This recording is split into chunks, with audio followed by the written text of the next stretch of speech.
Welcome back into Studio 10. Right now we are cooking a lemon cake pie. Now we've done this before. Yes. We made a tomato soup cake earlier, and the reason for this is that when we were clearing out, I think our general manager Eric, when he was clearing out his office, moving in, he found this really old cookbook, and we've estimated it to be from about in the 50s or the 60s, and it was FOX10 labeled.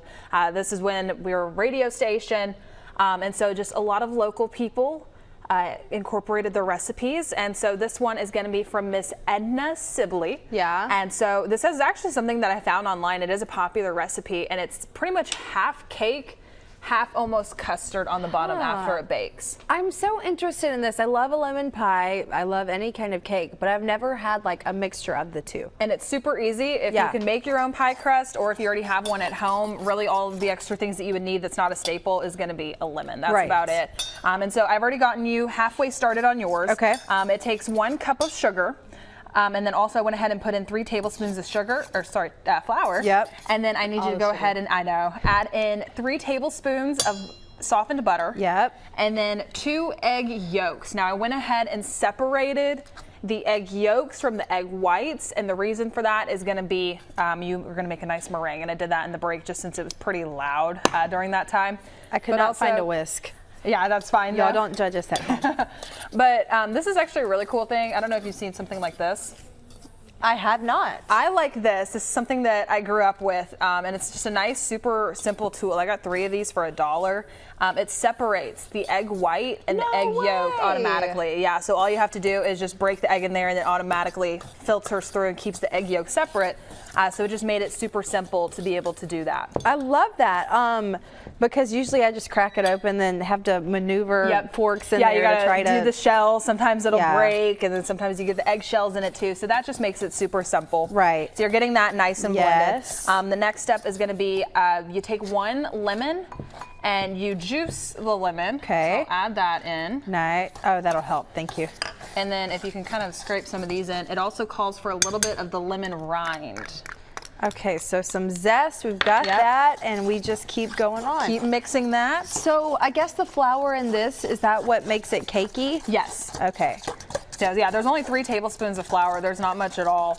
And then the next step is going to be incorporating 1 cup of milk. Alrighty, 1 cup of milk. I want you to tell people at home about the oyster recipe that we found, and we've got to make some calls. But yeah, we have to make some calls. There is, I believe it's oyster spaghetti, but who it was put in there by, the last name was Wenzel. Yeah. So if you are familiar with Wenzel's in downtown Mobile, or we have a lot of locations across the Gulf Coast.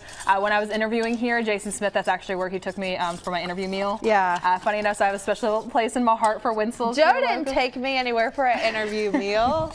And it's after the Deep Sea Fishing Rodeo Award ceremony too. So how much more Gulf Coast can you get there? It was cool. Jen came up to my desk and she was like, "There's no way, right?" And I was like, "No way," because then it's Jen did so hopefully we can do that one soon. I got to call the folks at Wenzel's, or if you're watching right now, I need to get in touch with you guys to come on, and hopefully we can all make that recipe together. Spaghetti. Okay. And so the next step, I went ahead and did the 2 egg whites that were left over. I made those. This is my first time making a meringue of any sort. So you did great. You whisk them together until they're stiff, and then we're going to blend all of this together. Okay. I think there's some butter chunks in here. It's okay. It'll just be It'll be nice. Oh, that came out easy. Huh?